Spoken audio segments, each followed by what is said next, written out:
ये एक समय की बात है। रामापुर एक बहुत सुंदर गांव है। उस गांव में शंकर और शांता दोनों पति पत्नी रहते हैं। वो दोनों अमीर हैं। हमेशा गांव के लोगों के प्रति बहुत दयालु रहते हैं और सभी लोग उन्हें बहुत सम्मान देते हैं। वे हमेशा जरूरतमंदों की मदद करते हैं। उनके दो बेटे हैं। बड़ा बेटा का नाम रतन और छोटा बेटा का नाम रमेश है। रतन की शादी हो चुकी थी और उसकी पत्नी का नाम राधा है। वो एक बहुत अच्छी और दयालु महिला है। राधा रमेश का बहुत ख्याल रखती है, जैसे वो उसका अपना बेटा है। वे एक खुशहाल परिवार है। लेकिन एक दिन शंकर और शांता का कार एक्सीडेंट हो गया और उनकी मौत हो गई और सब कुछ बदल गया। पूरा गांव शोक में डूब गया। सबकी आंखों में आंसू थे क्योंकि शंकर और शांता ने गांव के लोगों के लिए बहुत कुछ किया था।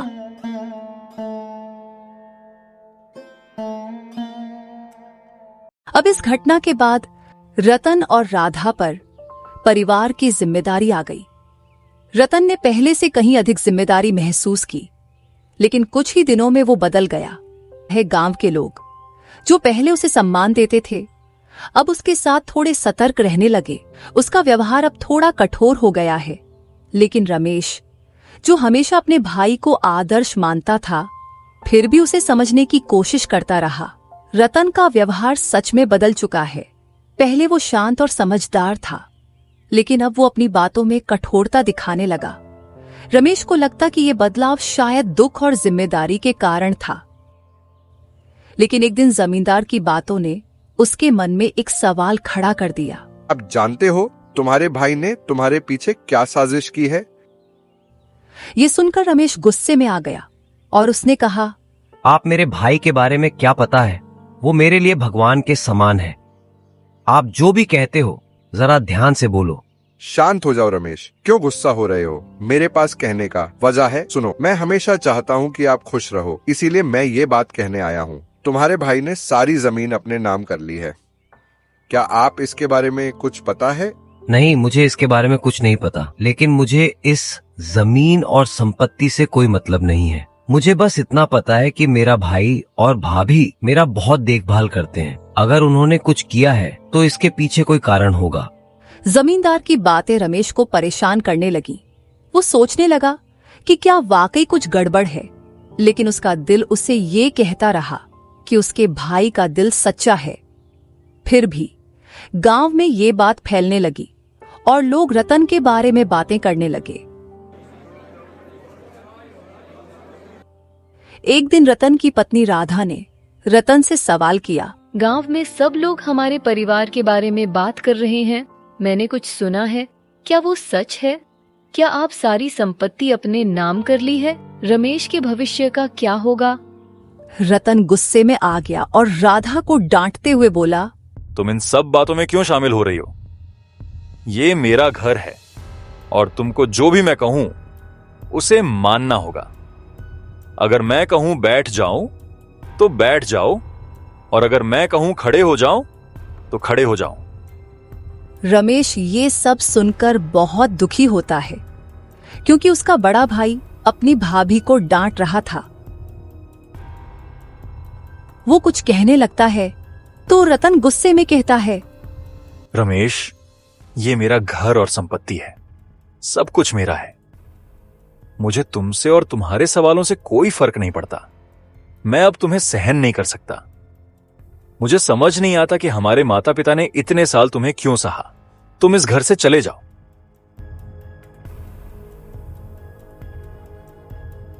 रतन के शब्दों ने उसे पूरी तरह से तोड़ दिया।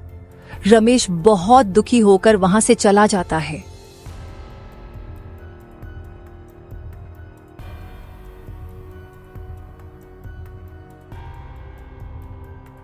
तब राधा ऐसा कहती है, रमेश हमारे बेटा जैसा है, वो कहाँ जाएगा? उसके पास न घर है न पैसे, वो कैसे जिंदा रहेगा? रतन ने फिर भी कुछ नहीं सुना और गुस्से में वहां से चला गया।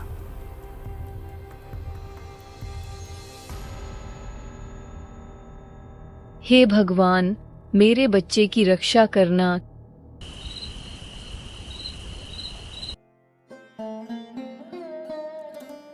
रमेश गांव छोड़कर दूसरे गांव की ओर चलता है। वो थका हारा और भूखा प्यासा रास्ते पर चलता जाता है, लेकिन फिर भी उसकी उम्मीदें जिंदा रहती हैं। उसकी आंखों में अपने भाई का प्यार और आशीर्वाद था, लेकिन दिल में एक सवाल भी था, क्या ये सच में उसकी ही गलती है? क्या रतन ने जो किया वो सही था? वो एक पेड़ के नीचे बैठकर अपने परिवार के बारे में सोचता है और उदास हो जाता है। फिर उसने एक फैसला लिया कि वो कहीं ना कहीं काम खोजेगा और अपने भाई के बारे में सोचेगा।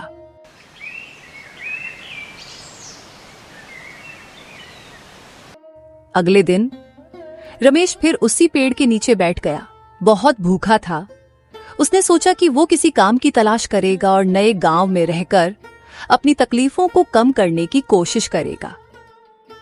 वो बहुत समय तक चलता रहा, लेकिन कोई काम नहीं मिला।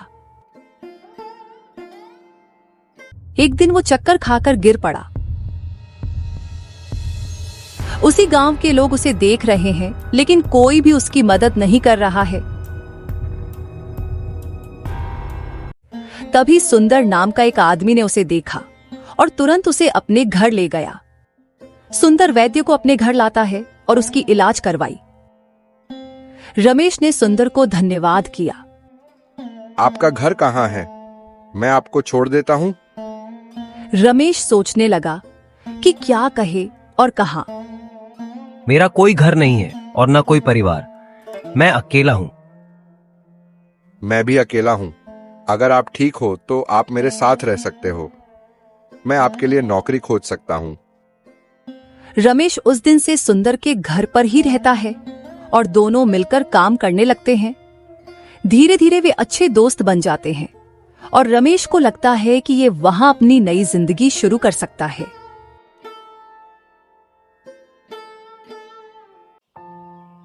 एक दिन रमेश सुंदर से पूछता है, सुंदर, मुझे एक बात पूछनी है। मैं आपके लिए एक अजनबी हूं, फिर भी आपने मेरे मदद क्यों की? गांव में कोई और मदद करने नहीं आया था। हो सकता है मैं आपके लिए अजनबी हूँ, पर आप मेरे लिए अजनबी नहीं हो। क्या आप मुझे जानते हो? हाँ, मैं आपको जानता हूँ। एक दिन तुमने बिना किसी दूसरे विचार के मेरी मदद की। एक दिन मैं आपके गांव रामापुर आया और मैंने एक होटल में नाश्ता किया, लेकिन उस दिन मैंने अपना बटुआ खो दिया। मुझे पता नहीं चला और मेरे पास बिल चुकाने के लिए पैसे नहीं थे और होटल के मालिक ने मुझ पर चिल्लाना शुरू कर दिया। आप भी उसी होटल में थे। किसी ने मेरी मदद नहीं की। सभी ने मुझे एक चोर की तरह देखा, लेकिन आप आए और मेरा बिल चुकाया और वहां से चले गए। उस दिन मैंने आपको कार में जाते देखा था और मुझे पता चला कि आप एक अमीर घर से हो।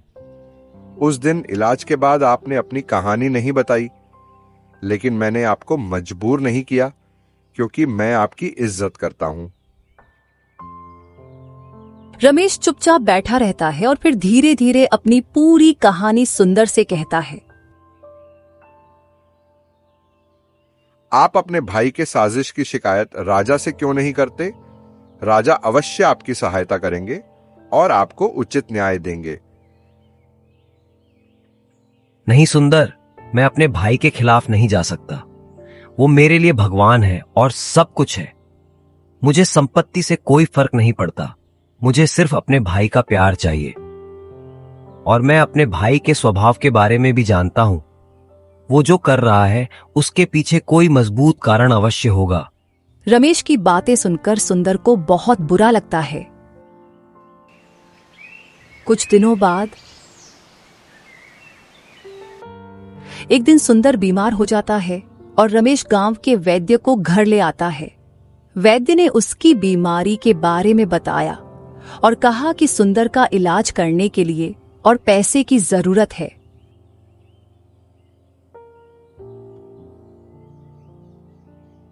रमेश और सुंदर के पास पैसे नहीं हैं। रमेश ने गांव वालों से पैसे मांगे, लेकिन किसी ने भी मदद नहीं की। रमेश मन ही मन ऐसा सोचता है, मुझे सुंदर को बचाना है। मैं अपने भाई से पैसे मांगने जाऊंगा। रमेश अपने गांव लौटता है और घर जाकर रतन से कहता है, भाई, मुझे कुछ पैसे चाहिए। मेरे दोस्त की जान बचानी है, वो बहुत बीमार है। मैंने पहले ही तुम्हें कहा था कि ये मेरी संपत्ति है, तुमसे कोई वास्ता नहीं है। मैं तुम्हें 1 रुपया भी नहीं दूंगा। रमेश को यह सुनकर पहली बार गुस्सा आ जाता है।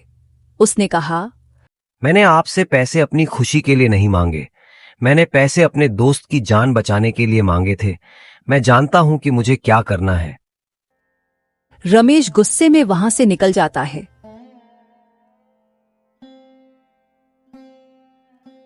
और पेड़ के नीचे बैठकर सोचने लगता है और उलझन में है कि क्या करना है। और अचानक उसे सुंदर के शब्द याद आते हैं कि अपने भाई के खिलाफ शिकायत करनी है। वो अपने भाई पर शिकायत नहीं करना चाहता है, लेकिन वो सुंदर की जान बचाना चाहता है। अब वो ठान लेता है कि वो राजा से शिकायत करेगा।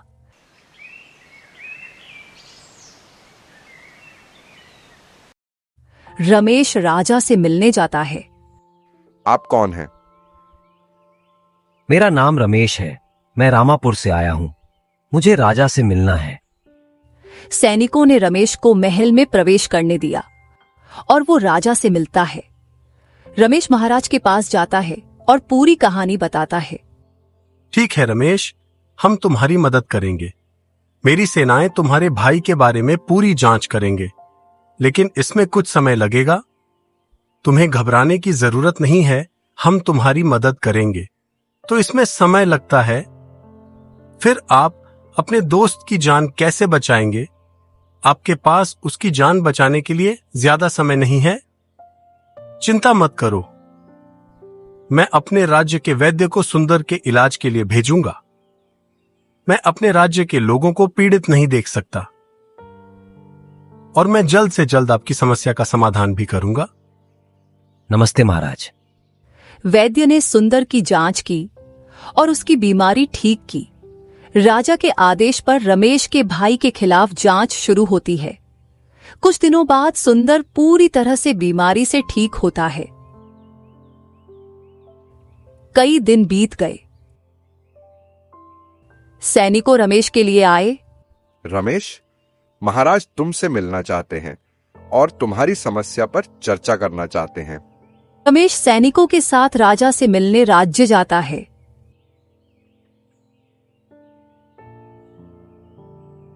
नमस्ते महाराज। रमेश, मेरे लोगों ने तुम्हारी समस्या के बारे में विस्तृत पूछताछ की। तुमने दावा किया कि तुम्हारे बड़े भाई ने सारी संपत्ति उसके नाम कर दी, लेकिन वास्तव में वो तुम्हारी जान को खतरे से बचाना चाहता है। महाराज, मैं समझ नहीं पाया कि आप क्या कह रहे हो। मेरी जान को खतरा कैसे है? तुम्हारे गांव में तुम्हारा परिवार बहुत दयालु और अमीर है, और इसलिए तुम्हारे आसपास बहुत से दुश्मन हैं। तुम्हारे परिवार का मुख्य दुश्मन तुम्हारे अपने चाचा जी हैं। वो तुम्हारे माता पिता की दुर्घटना के पीछे मुख्य कारण है।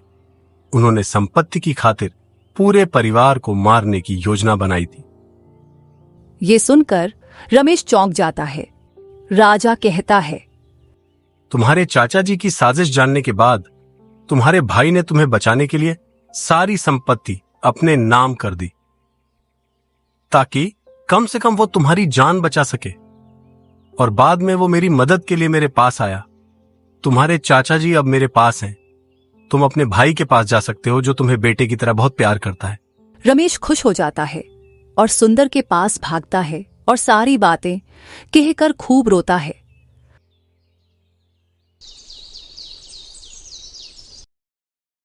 सुंदर और रमेश रामपुर जाकर अपने भाई से मिलते हैं और अपने भाई से माफी मांगता है। और रमेश अपनी भाभी को सब कुछ बताता है कि कैसे रतन ने उसकी जान बचाई। सारी बात गांव के लोगों को पता चलता है और गांव में हर कोई रतन की तारीफ करता है और उससे माफी मांगता है। बाद में रतन और राधा रमेश की देखभाल करने के लिए सुंदर को धन्यवाद देते हैं और उस दिन से सुंदर भी उनके साथ एक परिवार की तरह रहने लगता है। अंत में सभी खुशी से रहते हैं